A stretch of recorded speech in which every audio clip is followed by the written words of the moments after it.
क्या क्या सोच रखा था अपने आने वाले बच्चे के लिए। मैंने तो अपने बच्चे के लिए गर्म कपड़े भी बना लिए थे, मगर वो जालिम मेरा अंडा चुरा ले गया। चुप कर जाओ बुलबुल बहन, मुझसे तुम्हारा दुख देखा नहीं जा रहा। मैं तो रात से ही सो नहीं पाई हूँ। मैंने अपने घर में एक बड़ा डंडा बनाकर रखा हुआ है। जिस दिन वो अंडा चोर पकड़ा गया, मैं उस बड़े डंडे से उसकी पिटाई करूंगा। बुलबुल बहन, जो हुआ उसे भूल जाओ और अपने आने वाले कल की चिंता करो, क्योंकि वो चोर अभी भी जंगल में ही है। सबको सावधान रहना होगा। मेरा अंडा। कालू कालू, जब वो मोटी बुलबुल ऐसे रो रही थी, मैंने बहुत मुश्किल से अपनी हंसी कंट्रोल की। एक बात तो है गौरी, जैसे वो बुलबुल खुद मोटी है, ऐसे ही उसका अंडा भी मोटा था। एक ही अंडा पीकर हम दोनों का पेट भर गया। और कालू, उस अंडे का स्वाद भी सबसे अलग था। अब सो जाओ, मुझे बहुत नींद आ रही है। सुबह हो जाती है। कालू जी, आज का क्या प्लान है? प्लान ये है कि तुम पहले जंगल में ऊंची उड़ान लेकर आओ और देख कर आओ कि किस किस पक्षी के घोंसले में अंडे हैं। बाकी का प्लान हम बाद में तैयार करेंगे। मैं अभी जाती हूँ। फिर गौरी जंगल में ऊंची उड़ान लेती है। वो इधर उधर जंगल में अंडे को खोजती है। आखिर उसे एक अंडा दिखाई देता है। अंडा तो मिल गया, मगर ये है किस पक्षी का, ये मुझे मालूम करना होगा।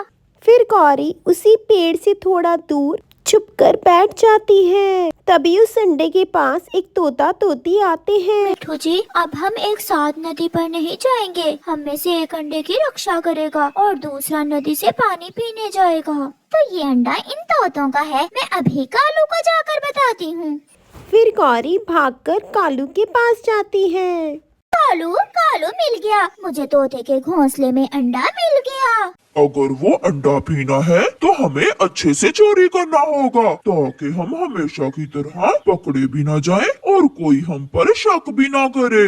मगर अब हमें करना क्या होगा? मैंने सारा प्लान तैयार कर लिया है। जैसे जैसे मैं कहूँ तुम वैसे वैसे ही करती जाना।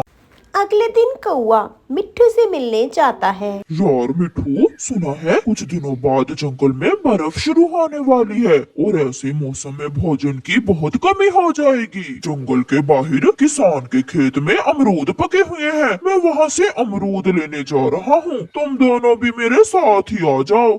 मगर हम अपना अंडा छोड़कर नहीं जा सकते। मैं अकेला ही जाता हूँ कालू तुम्हारे साथ। तुम तो एक या दो अमरूद ला सकोगे। जब तुम्हारे अंडे से बच्चा निकलेगा और हर तरफ बर्फ ही बर्फ होगी, तो तुम अपने बच्चे को क्या दोगे खाने को? मैं इसीलिए तो कह रहा हूँ तुम दोनों आओ और कुछ अमरूद लाकर जमा कर लो।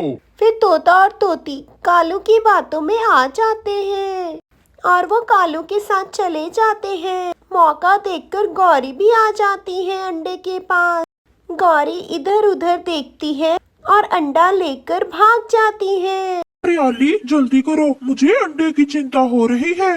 मैंने 2 अमरूद तोड़ लिए हैं। 2 अमरूद आप तोड़ लें और हम जल्दी से घोंसले में वापस चले जाते हैं। यार कौवे, तुम अमरूद नहीं खा रहे हो? मेरा तो पेट भरा हुआ है और वैसे भी मुझे अमरूद कुछ ज्यादा पसंद नहीं है। मैं कोई पागल हूँ जो ये अमरूद खाकर अपना पेट भरूं? हमने तो आज तुम्हारा स्वादिष्ट स्वादिष्ट अंडा पीना है। हरियाली, हम लुट गए, हमारा अंडा नहीं है। वही हुआ जिसका मुझे डर था। मैंने आपसे कहा भी था कि उस कौवे की बातों में ना आओ, मगर आपने कहा कि कुछ नहीं होता। वाह, मजा आ गया। गौरी, चलो अब हमें भी जाकर तोते के पास झूठ मूठ का रोना होगा। कालू, तुम चिंता न करो, मैं इतना रहूंगी कि कोई भी मुझ पर शक नहीं करेगा। आज तुम्हारा कल किसी और का अंडा चोरी होगा। अब हमें कुछ न कुछ तो करना ही होगा। तभी गौरी और कालू आ जाते हैं। मेरा तोता, मेरी तोती बहन, बहुत बुरा हुआ। मुझे जैसे ही पता चला कि मेरे तोतों का अंडा किसी ने चुरा लिया है, मैं और कालू दौड़े चले आए। कोई मेरे तोते भाई का अंडा वापस ला दे। हौसला रखो गौरी बहन, हौसला रखो। अगले दिन सुबह हमारी तो किस्मत ही जाग उठी, अंडे और वो भी दो। मैना, आप यहाँ इस जंगल में और तुम्हारे अंडों के पास कौन है? हमारे जंगल में हमें अपने अंडों की कोई चिंता नहीं है, क्योंकि हम सब पक्षी अपने अंडे घोंसलों के नीचे छुपा देते हैं और घोंसले में सामने सांप के अंडे रख देते हैं।